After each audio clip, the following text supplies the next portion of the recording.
My son, Landon Ray Fuller, was born March 16, 2009.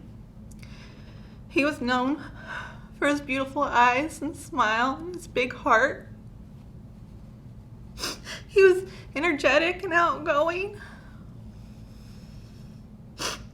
and smart and funny. He loved school and he was involved in sports, theater, and church. When he grew up, he wanted to be a superhero. On March 13th, 2020, stay-at-home orders were mandated to protect ourselves, our family, and others from the COVID-19 virus.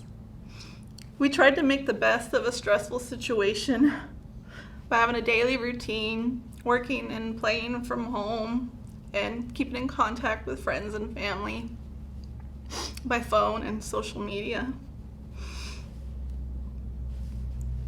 But for Landon, it was the end of his world as he knew it.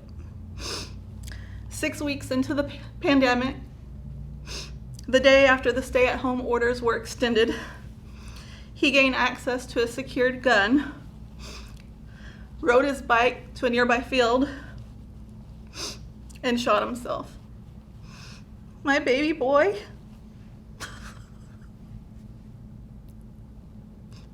died on April 23rd, 2020. He was only 11 years old.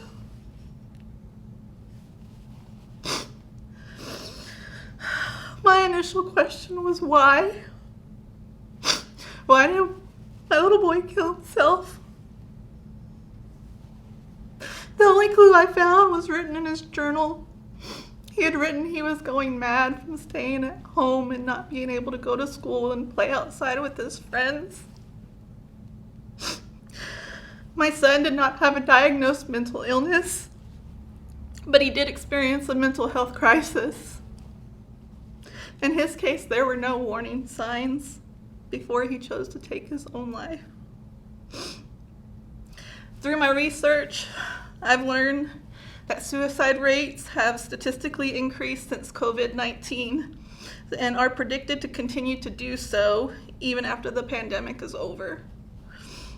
It is my belief as a parent and doctor of education, and the belief of many other professionals, that social isolation is the root of the problem. So what is the solution? I don't know. I don't have all the answers. But parents need to be aware that youth suicide is the number 2 cause of death among young children, teenagers, and young adults. And 50% do not have a diagnosed mental illness, but are experiencing a mental health crisis.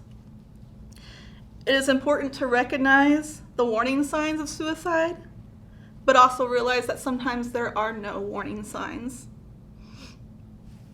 Professional services are also needed to specifically address youth suicide prevention, but also to support the survivors of youth suicide. Hayden's video inspired me to share Landon's story and the message that conversations matter. Many concerned parents have reached out to me to tell me that our stories have changed how they talk about suicide with their children. As a result, they are seeking counseling and finding new ways to socialize during this period of isolation. They are the fortunate ones. For families like Hayden's and my own, who are unfortunate in our loss, we must choose to move forward while keeping our loved ones' memory alive.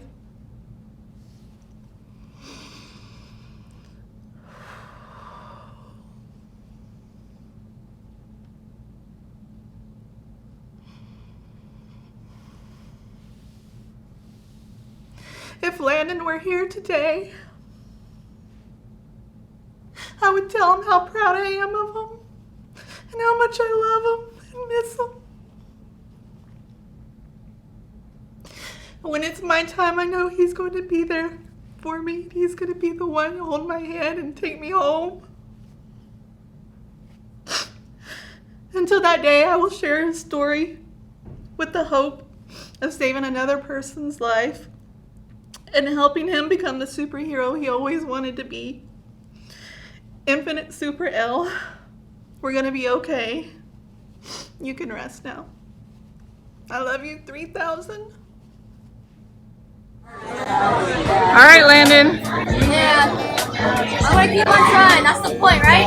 Yep, keep on trying.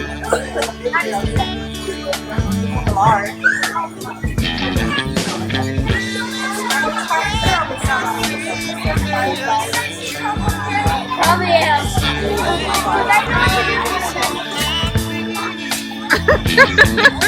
am.